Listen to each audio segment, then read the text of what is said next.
Membahas mengenai strategi bisnis bank digital ala digibank, kami telah tersambung dengan Managing Director Digital Banking PT Bank DBS Indonesia, Leo Kusmanto. Pak Leo, selamat siang, apa kabar?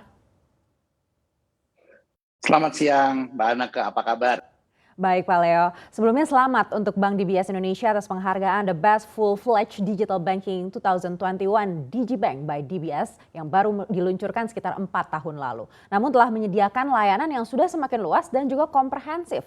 Nah, boleh diceritakan sedikit apa sih yang melatar belakangi perkembangan ini?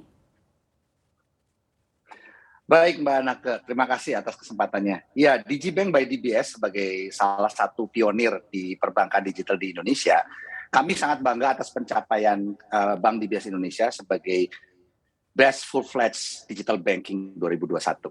Hal ini membuktikan bahwa selama 3-4 tahun terakhir, Digibank by DBS secara berkesinambungan kami terus mengembangkan layanan.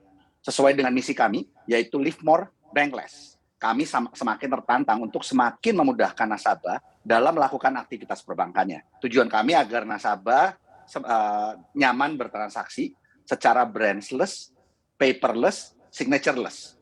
Jadi bisa menghemat waktu dalam mengelola keuangannya. Makanya tadi misi kami adalah live more, bank less. Bisa live more, melakukan kegiatan yang mereka mau lakukan, dan melakukan kegiatan perbankan secara less, tidak perlu spending too much time gitu.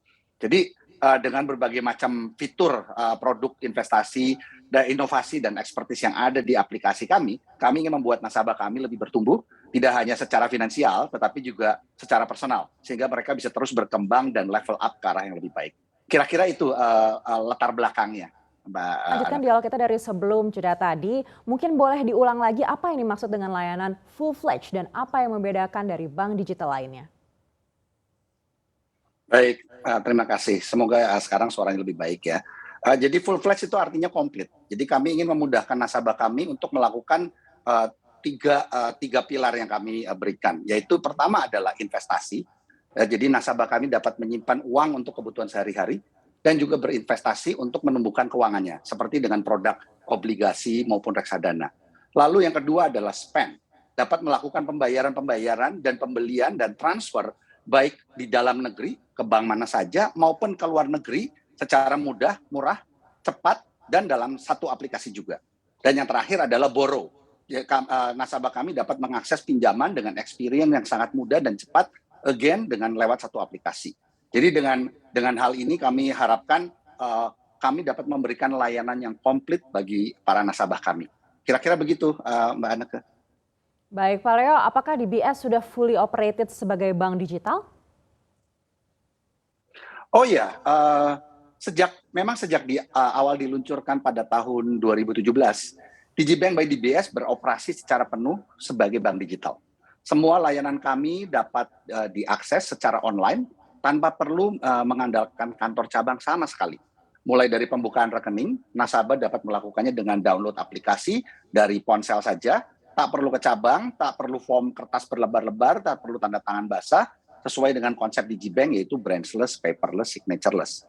Selain pembukaan rekening, kegiatan lain seperti investasi, transfer, pembayaran kartu kredit atau KTA, semua dilakukan dalam genggaman. Jadi pengguna dapat akses semua layanan perbankan kami secara full digital kapanpun, dimanapun dengan secara nyaman. Baik, Pak Leo, apakah DBS menggunakan brand Digibank untuk keseluruhan layanan digital banking dari DBS? Oke, jadi memang digitalisasi di DBS ini tidak hanya berarti suatu aplikasi ya, tetapi kami lakukan digitalisasi secara penuh dalam seluruh kegiatan perbankan kami. Nah, untuk melayani para nasabah kami, digitalisasi ini tidak hanya di segmen consumer banking, tapi semua juga termasuk di corporate banking, transaction banking, treasury and markets, dan lain-lain. Oleh karena itu kami, digitalisasi kami lakukan dengan suatu campaign yang kami sebut, This is DBS Digibanking. Jadi ini adalah Digibanking dari DBS. Nah, untuk segmen consumer, kami menggunakan aplikasi Digibank by DBS.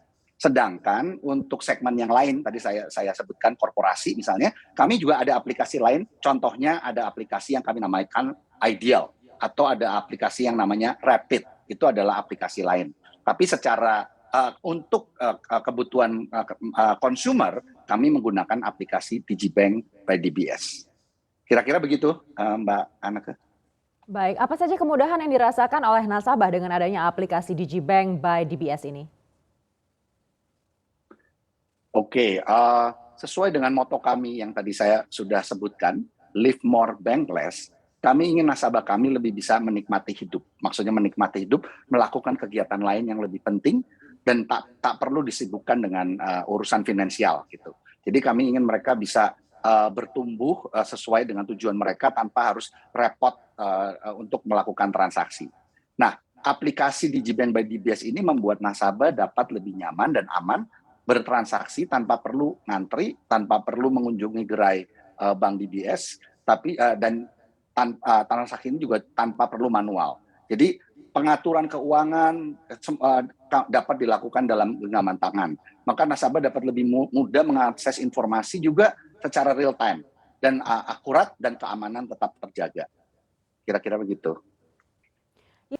Jangan lupa unduh aplikasi CNBC Indonesia di Google Play Store dan App Store untuk ikuti terus perkembangan terkini terkait berita ekonomi dan bisnis.